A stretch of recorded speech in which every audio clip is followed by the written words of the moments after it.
할렐루야. 오늘 주일 예배에 참석하신 모든 분들 주님의 이름으로 사랑하고 축복합니다. 우리 앞뒤 옆에 분과 이렇게 인사하시겠습니다. 사랑의 힘은 위대합니다. 다시 한번 하겠습니다. 사랑의 힘은 죽은 생명을 살립니다.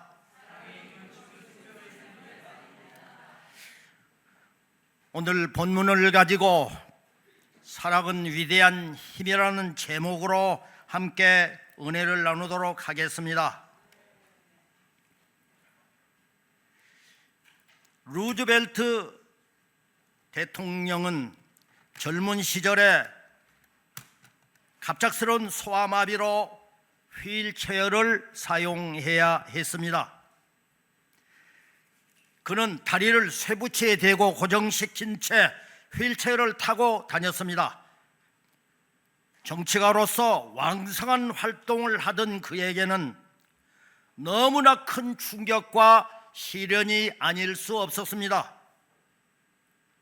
그는 깊은 실망감에 빠져서 자신의 방에만 갇혀 있었습니다. 그의 아내인 엘레나는 한동안 아무 말도 못한 채 안타까운 마음으로 지켜보기만 했습니다. 그러던 어느 날, 그날은 며칠 동안 세차게 내리던 비가 그치고 모처럼 하늘이 맑게 개었습니다. 루즈벨트는 엘레나의 권유에 힘입어서 휠체어를 타고 정원으로 산책을 나갔습니다. 하늘은 덥시 맑았고 정원에는 꽃향기가 물씬했습니다. 그는 오랜만에 마음이 즐거워 보였습니다. 그때 엘레나가 다정하게 남편인 루즈벨트에게 말했습니다. 여보, 비가 오거나 흐린 날 뒤에는 꼭 이렇게 맑은 날이 오지요. 당신도 마찬가지예요. 당신은 뜻하지 않는 질병으로 다리가 불편해졌지만 그렇다고 당신 자신이 변화해진 건 아무것도 없습니다. 그러자 루즈벨트가 아내를 애처롭게 바라보면서 말했습니다. 하지만 나는 이제 불구자인데, 그래서 당신을 더 많이 힘들게 하고 당신을 고생시킬 텐데 그래도 날 사랑한단 말이요. 아내 엘레나는 지극히 따뜻하고 확실에 찬 음성으로, 아니 그럼 내가 지금까지 사랑한 것이 당신의 다리뿐이었단 말입니까? 당신 전체를 사랑했습니다. 지금도 당신 전체를 사랑하고 있습니다. 아니 앞으로도 어떤 상황 가운데서도 당신 전체를 영원히 사랑할 것입니다. 그러면서 지금 이 시련은 더 겸손하게 맡은 일에 최선을 다하라는 하나님의 뜻일 것입니다. 여보, 우리 조금만 더 힘을 내요. 당신을 사랑하는 제가 곁에 있잖아요. 그 뒤 아내 엘레나의 말에 용기를 얻은 루즈벨트는 소아마비 장애를 극복하고 예전보다 더 왕성한 정치 활동으로 미국의 제32대부터서 35대까지 연속해서 4번이나 미 합중국 대통령에 당선되었습니다. 이것은 미국 역사상 유일하게 4번 연임한 대통령이 되었습니다. 물론 지금은 2년밖에 할 수 없도록 연임 헌법이 개정돼 가지고 변경됐죠. 요한일서 4장 7절 8절에서 우리에게 말씀하십니다. 사랑하는 자들아, 우리가 서로 사랑하자. 사랑은 하나님께 속한 것이니 사랑하는 자마다 하나님으로부터 나서 하나님을 알고 사랑하지 아니하는 자는 하나님을 알지 못하나니 이는 하나님은 사랑이심이라. 아멘. 하나님은 사랑이심이라고 성경은 우리에게 말씀하십니다. 그래서 기독교의 본질의 가치는 사랑에서 출발합니다. 그런데 하나님의 사랑은 인간의 행위나 조건과는 다르게 또 환경에 따라 주어지는 것이 아닌 아가페 사랑입니다. 요한일서에서 우리는 하나님께서 먼저 우리를 사랑하셨기 때문에 우리가 사랑할 수 있다고 배웁니다. 이는 단순한 감정과 말만 앞세우는 것이 아니라 구체적인 행위와 실천으로 나타나야 할 사랑을 말하는 것입니다. 예컨대 하나님께서 독생자 예수 그리스도를 주신 사랑은 우리에게 참으로 본이 됩니다. 또 이를 통해서 우리는 사랑이 단지 말에만 그치지 않고 삶 속에서 행함으로 실천해야 함을 깨닫게 됩니다. 또한 이 말씀은 하나님과의 관계에서 받은 사랑이 우리 안에 충만히 넘칠 때 받은 사랑을 가족과 이웃에게 또 공동체에 흘러가게 해야 함을 암시하고 있습니다. 다시 말해서 사랑의 시작과 끝은 모두 하나님께 있으며 그 사랑이 이웃에게 흘러 넘치게 하고 그것이 우리 그리스도인들의 정체성이 되어야 합니다.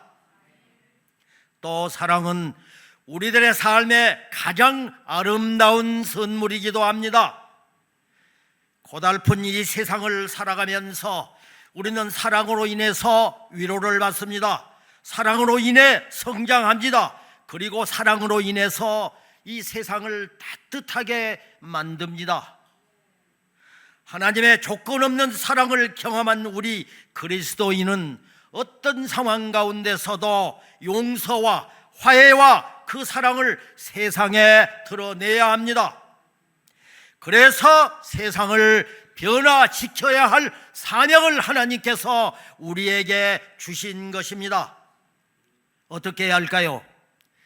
첫째로 마음이 건강해야 합니다. 우리 몸에 힘이 있습니다.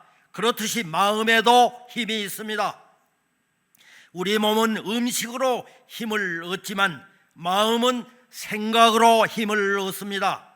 그러니까 좋은 생각, 긍정적인 생각은 마음의 힘이 됩니다.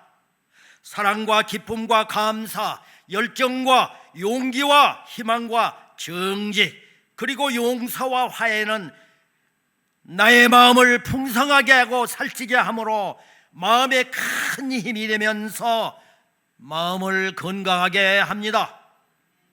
반면에 미움과 시기, 질투, 거짓과 속임과 불평과 의심과 염려와 갈등, 그리고 후회는 마음을 약하게 할 뿐만 아니라 가난하게 합니다.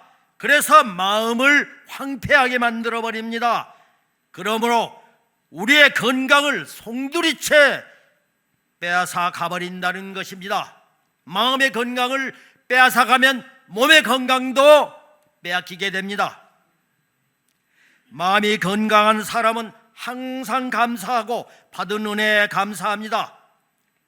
아침에 눈을 떴다는 사실에 하나님께 감사 기도를 드립니다. 오늘도 편안하게 내가 숨 쉴 수 있는 사실에 감사하며 기도를 올립니다.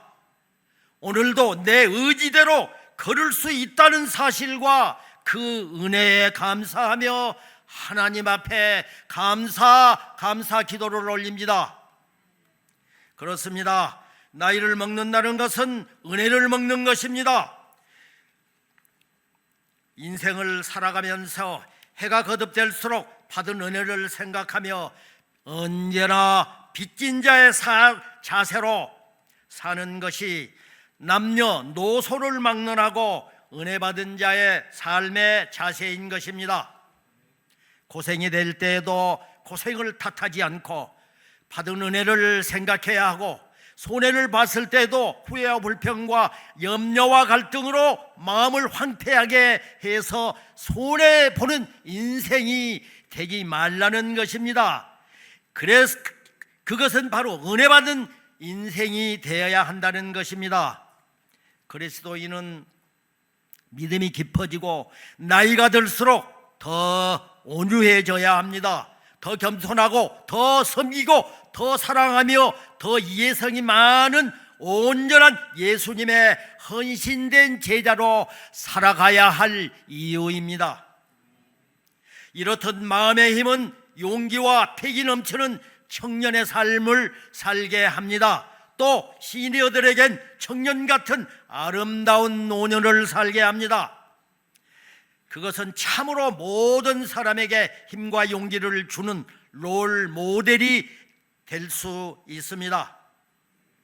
또 너나 할 것 없이 우리는 모두가 그렇게 되기를 바라고 원하고 기도하고 소망하게 하는 것이기도 합니다. 존 러스키는 마음의 힘에서 아름다운 힘이 태어나고 사랑에서 연민이 태어난다고 했습니다. 또 스피노자는 평화란 싸움이 없는 것이 아니라 마음의 힘에서부터 생긴다고 했습니다. 우리 마음에 좋은 생각이 우리를 아름답게 하고 삶을 평화롭게 합니다. 할렐루야. 둘째로 소망을 품고 살아야 합니다. 어떤 사람이 정년퇴직한 후 몇 달이 지났는데 머리도 아프고 입맛도 떨어지고 눈도 침침하고 허리도 아프고 온몸이 아프지 않는 데가 없어서 병원을 찾았습니다.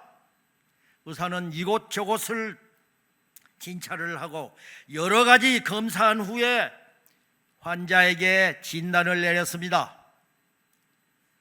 환자께서는 비타민 V가 모자라는 것 같습니다. 네? 환자는 의아하고 이해가 되지 않아서 의사에게 되물었습니다. 비타민 B나 A나 D는 들어서 알지만은 비타민 V는 처음 듣는데요. 그러자 의사가 대답했습니다. 여기서 V는 비전, 즉 꿈과 희망의 약자입니다. 선생님은 다름 아닌 꿈과 소망을 잃어버린 것 같습니다. 알리바바닷컴의 마인 회장은 꿈의 중요성에 대해서 이렇게 말했습니다. 사람은 물을 마시지 않고 10일을 견딜 수 있고 음식을 먹지 않고 일주일을 견딜 수 있고 숨을 쉬지 않고 2분을 버틸 수 있다. 그러나 꿈이 없다면 1분도 견딜 수 없고 또 살 수 없다. 가난보다 무서운 것이 꿈이 없는 삶입니다. 가난보다 더 무서운 것이 꿈이 없는 삶이라는 것입니다. 꿈이 없으면 미래와 희망이 없기 때문입니다. 꿈이 있다면 누가 나를 비웃거나 비난해도 개의치 않습니다. 신경 쓰지 않습니다. 그 꿈이 거창하지 않아도 괜찮습니다. 자신이 환경에 맞는 아주 작은 꿈, 소박한 꿈이라도 우리는 반드시 가져야 한다는 것입니다. 지금 자신이 무엇 때문에 사는지 어디로 가고 있는지조차 모르는 삶보다 더 끔찍한 삶은 없는 것입니다. 어디 그뿐입니까? 우리 인생에는 어두운 밤이 찾아올 때가 예고 없이 찾아올 때가 있습니다.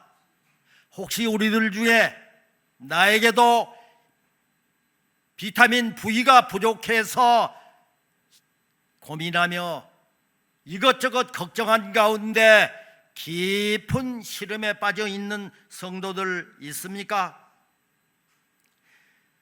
인생이라는 것은 그런 거다 하고 얘기를 합니다. 누구에게나 그런 실망과 또 슬픔과 그런 어려움은 찾아오게 되어 있습니다. 우리는 이 어지러운 세상을 살아가면서 때로는 우리의 영혼이 지치고 마음의 상처로 한없는 눈물을 흘릴 때도 있습니다. 희망이 보이지 않아 불안할 때도 있습니다. 그런데 인생의 고난은 우리의 심령 속에 낙심과 불안을 심어줍니다. 성도들 가운데 가정의 문제로, 자녀들의 문제로, 직장과 사업으로 인한 경제적인 문제로, 특별히 청년들의 일자리 문제로 고민하며 불안해하고 있습니까? 포기하거나 나약한 모습으로 살지 말아야 함을 주님의 이름으로 간곡히 권면합니다. 그렇게 힘들고 어려울 때 오히려 주님을 더 가까이 하고 하나님께만 소망을 두라고 성경은 우리에게 말씀하십니다. 그럼에도 원망하거나 불평하거나 포기하지 마시고 여전히 주님을 찬양하고 믿음으로 나아가십시오. 반드시 하나님의 은혜가 임하게 되며 하나님의 때, 하나님의 방법으로 놀라운 일이 일어나게 해 주심을 믿으시기 바랍니다. 할렐루야. 시편 25편, 시편 42편 5절에서 우리에게 말씀하십니다. 내 영혼아, 내가 어찌하여 낙심하며 어찌하여 내 속에서 불안해하는가? 너는 하나님께 소망을 두라. 그가 나타나 도우심으로 말미암아 여전히 찬송하리로다. 아멘. 셋째, 사랑하며 용서하며 살아야 합니다. 러시아의 대문호 톨스토이는 평생 동안 세 가지 질문을 가슴에 품고 살았습니다. 그 첫 번째가 지금 당신에게 가장 소중한 사람은 누구입니까? 둘째로 당신에게 지금 가장 중요한 일은 무엇입니까? 셋째, 당신에게 가장 값진 시간은 언제입니까?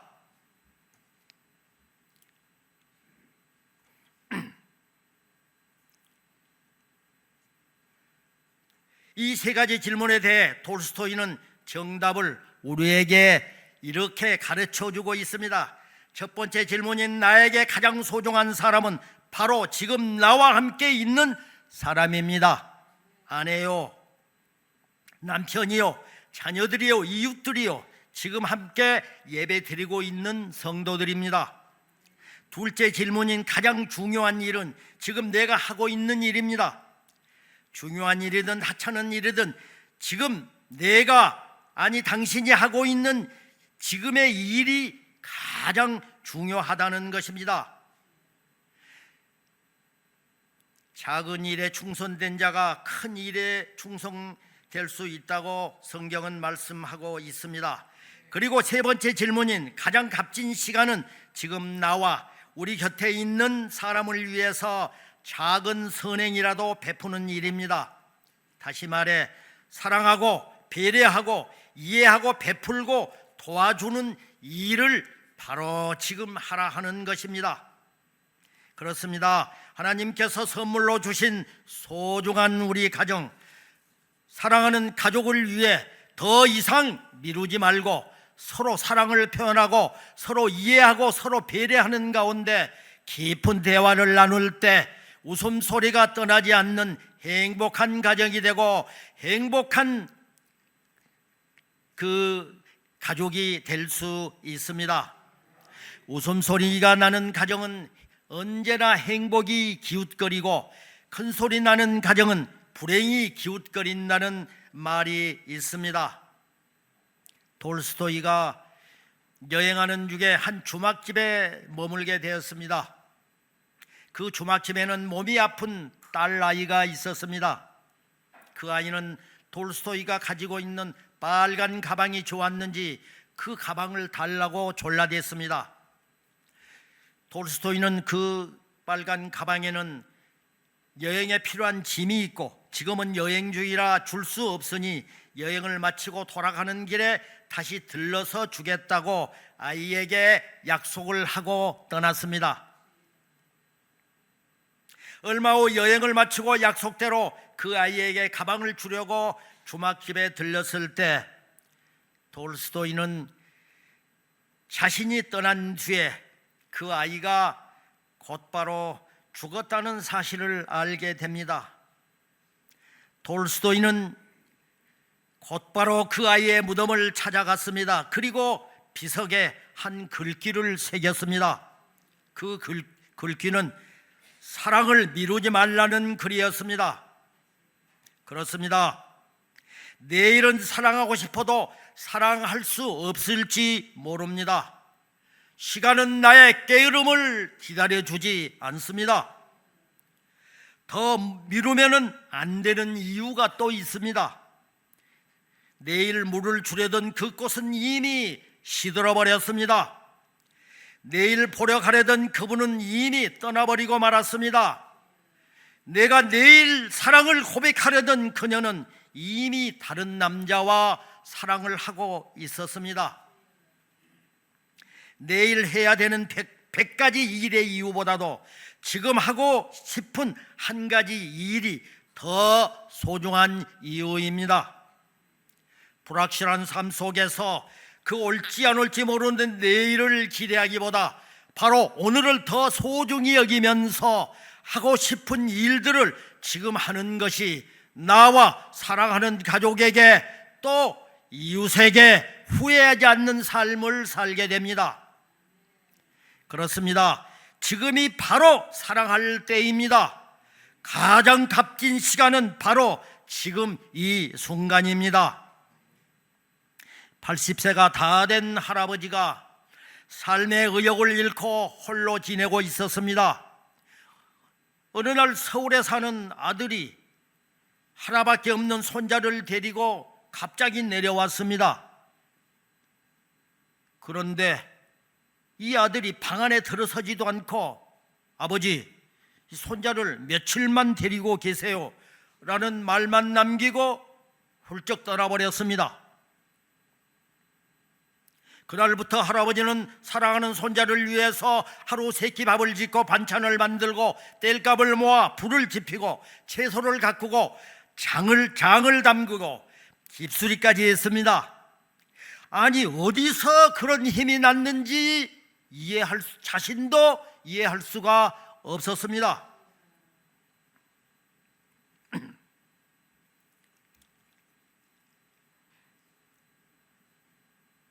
그날부터 할아버지는 이게 손자를 위해서 돈도 필요했습니다. 열심히 농작물을 가꾸어 시장에 내다 팔기도 했습니다. 갑자기 할아버지에서 아버지로 역할이 바뀌고 붙어서 자신도 모르게 너무 힘이 나고 젊어진 기분이었습니다. 시간은 번개처럼 흘렀습니다. 하루하루 바쁘게 쏜살같이 지나갔습니다.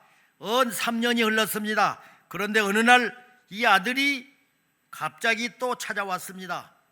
그리고 아버지에게 도톰한 봉투를 내놓았습니다. 그날 밤 아들은 그동안의 자초지종을 아버지에게 낱낱이 얘기를 하고 그 다음날 새벽에 손자를 데리고 함께 서울로 훌쩍 떠나버렸습니다.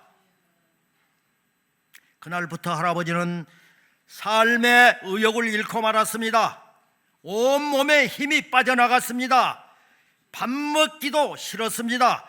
그래서 끼니도 거른 채 마냥 방에만 누워 있었습니다. 2주일 동안 입에 코끼리를 대지 않고 계속 무기력감에 빠져서 방에만 있다가 2주일 후에 세상을 등지고 영면하고 말았습니다. 사랑할 사람이 떠나자 삶의 의욕을 모두 상실해버린 것입니다. 사람들은 생각합니다. 그리고 말합니다. 사랑받지 못해 소외되어 자살한다고, 또 자살하고 싶다고. 아닙니다. 절대 그렇지 않습니다. 사랑할 사람이 없으면 죽고 싶습니다. 그런데 사랑할 사람이 있고 사랑할 대상만 있다면 죽을 이유가 없습니다. 왜일까요? 사랑해야 되니까요. 사랑하면은 힘이 솟아나니까요. 사랑하면은 내가 용기를 얻고 마음의 힘이 솟아나니까요. 마음의 힘과 근육은 사랑하는 일을 할 때 강해진다고 심리학자는 말합니다. 또 두려운 일을 할 때 수축된다고 합니다. 나이 드신 분들이 밥 안 먹어도 배부르다는 말씀이 이해가 갑니다. 그러니까 우리의 삶이 원하는 것, 그것은 정성과 사랑을 쏟을 누군가가 있을 때 벼랑 끝에서도 힘이 솟아나게 하는 것입니다. 또 나를 세우고 나를 살게 만드는 강력한 힘이 되는 것입니다. 비록 실패했어도, 사업에 실패했어도 사랑하는 사람들만 옆에 있으면 힘이 나는 것이고 다시 일어설 수 있습니다. 그러나 성공을 했으나 사랑하는 사람이 내 곁을 떠났다면 그 성공이 무슨 의미가 있겠습니까?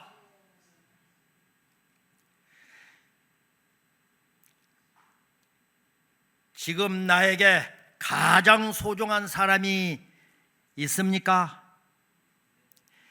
지금 내가 사랑해야 할 가장 소중한 대상이 있습니까? 그렇습니다. 그 사람과 그 대상은 바로 내 가족이요, 친구요, 이웃이요, 지금 함께 예배 드리고 있는 우리 성도들임을 다시 한번 기억하시기 바랍니다. 오늘 고린도전서 13장 13절에서 우리에게 말씀하십니다. 그런즉 믿음, 소망, 사랑, 이 세 가지는 항상 있을 것인데 그 중에 제일은 사랑이라. 아멘. 오늘 본문은 사도 바울이 고린도 교회 성도에게 쓴 편지입니다. 바울은 자신의 모든 지식과 하나님의 은혜를 동원해 거짓 사랑과 또 진짜 사랑을 구별되는 참 사랑에 대해서 정의를 하고 있습니다. 그 사랑을 크게 세 가지로 분류하고 있습니다. 첫째, 남녀 간의 에로스 사랑입니다. 그것은 온전한 사랑이 아니라고 바울은 말합니다. 둘째, 친구 사이의 우정, 필레오 사랑입니다. 우정은 참으로 아름답습니다. 사람이 살면서 진정한 친구 3명을 얻는다면 성공한 인생이라고 합니다. 그러나 바울은 이 우정도 언제 변할지 모르는 것이고 영원할 수 없다고 얘기를 합니다. 셋째로 스톨게 사랑, 즉 부모와 자식 간의 사랑입니다. 이 사랑은 그야말로 숭고한 사랑입니다. 그렇지만 역시 참된 사랑이 아니라고 바울은 말합니다. 넷째로 바울은 고린도전서 13장에서 사랑을 아카페로 표현하고 있습니다. 아카페는 하나님의 사랑이요 예수님의 사랑입니다. 예수님은 이 말씀대로 33년 동안 평생을 사셨습니다. 먼저 고린도전서 13장 1절에 3절 말씀을 제가 한번 보겠습니다.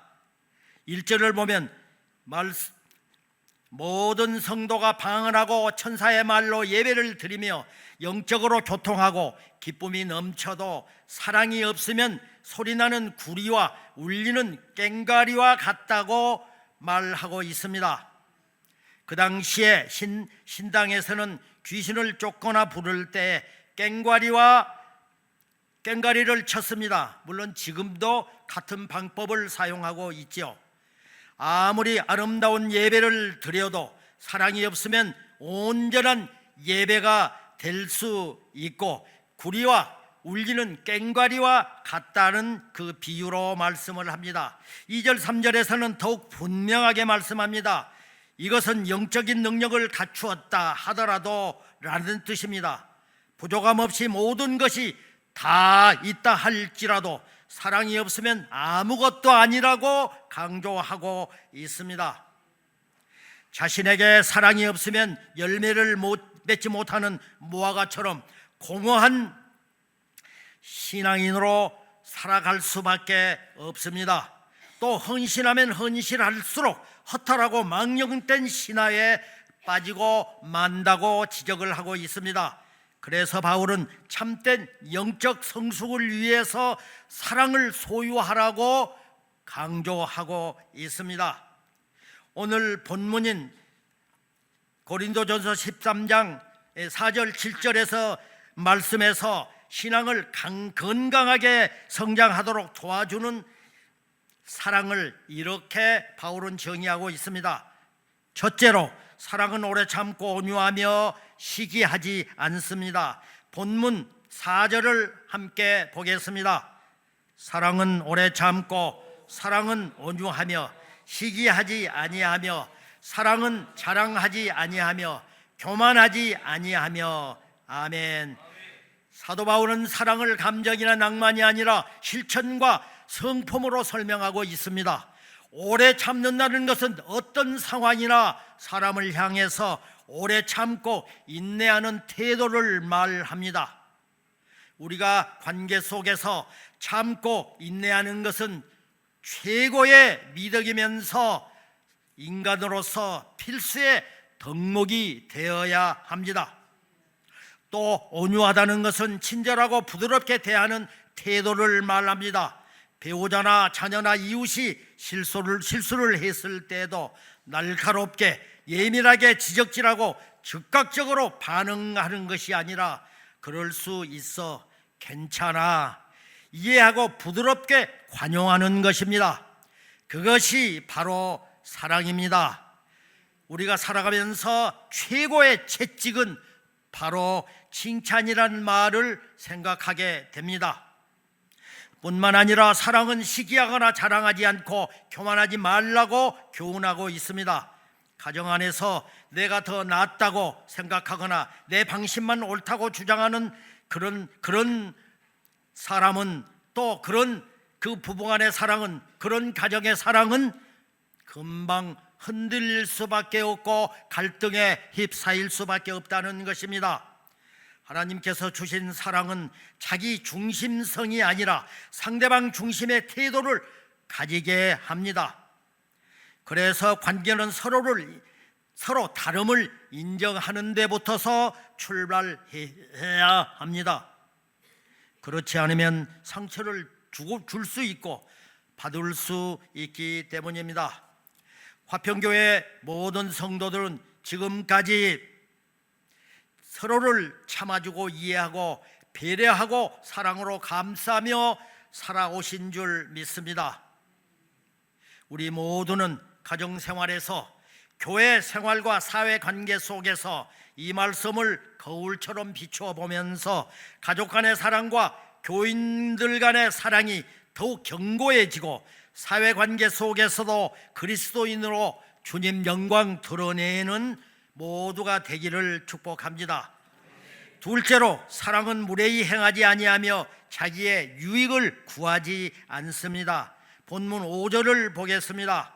무례히 행하지 아니하며 자기의 유익을 구하지 아니하며 성내지 아니하며 악한 것을 생각하지 아니하며. 아멘. 사랑은 무례히 행하지 말라고 가르치고 있습니다. 뿐만 아니라 항상 타인과 상대방에 대해서 존중과 예의를 지키는 것이 기본입니다. 사랑은 상대방의 감정과 상황을 고려하면서 적절하고 예의 바른 행동을 해야 함을 말하고 있습니다. 또 사랑은 자기의 유익을 구하지 않습니다. 그것은 이타적인 사랑의 본질을 보여주는 것입니다. 진정한 사랑은 자신의 이익만을 추구하지 않고 타인의 필요와 행복을 우선합니다. 이것이 아카페 사랑의 본질입니다. 또 이는 우리 사회가 더욱 따뜻하고 협력적인 공동체가 되는데 필수적인 요소이기도 합니다. 사랑은 성내지 않습니다. 감정 조절의 중요성을 강조하고 있습니다. 사랑은 우리로 하여금 혈기와 분노 같은 부정적인 감정을 잘 다스려야 한다는 말씀입니다. 이는 관계 속에서 발생할 수 있는 갈등을 예방하고 평화로운 소통을 가능케 합니다. 또 악한 것을 생각하지 않음은 타인에 대한 선한 의도와 긍정적인 시각을 가지는 것을 의미합니다. 사랑은 우리로 하여금 다른 사람의 행동을 좋은 뜻과 최선의 의도로 해석하게 하고 행여라도 부정적인 생각이나 의심을 품지 말아야 합니다. 예컨대 내가 아는 지인이 아니면 모르는 사람이라 할지라도 어떤 사람이 그 사람에 대해서 비방하거나 비난했을 때 같이 부활해동하지 마시고, 그런 때에도 아니야, 그분은 그런 분 아니야, 그분이 그렇게 할 사람이 아니야, 나는 그렇게 믿지 않아, 선한 쪽으로 해석하라 하는 것입니다. 또 셋째로, 사랑은 모든 것을 참으며 바라며 견디는 것입니다. 오늘 본문 6절 7절을 함께 보겠습니다. 불의를 기뻐하지 아니하며 진리와 함께 기뻐하고 모든 것을 참으며 모든 것을 믿으며 모든 것을 바라며 모든 것을 견디느니라. 아멘. 이 구절은 사랑이 단순히 감정적인 것이 아니라 도덕적인 가치와 깊이 연관되어 있음을 보여주고 있습니다. 불의를 기뻐하지 않는다는 것은 사랑이 윤리적, 도덕적 기준을 가지고 있음을 확실하게 말하고 있습니다. 진정한 사랑은 부당하거나 불공정한 것을 용인하지 않습니다. 언제나 평등하고 공정한 관계 속에서 서로를 이해하고 배려하고 양보하고 사랑해야 함을 강조하고 있습니다. 또 진리와 함께 기뻐함은 사랑이 진실과 정직을 추구한다는 것을 나타냅니다. 이는 부부간의 관계에서 투명하고 신뢰 바탕 위에 세워져야 함의 중요성을 강조합니다. 또 사랑은 거짓이나 속임수가 아닌 신실된 마음과 정직한 행동을 통해서 표현돼야 합니다. 사랑은 모든 것을 참으라고 합니다.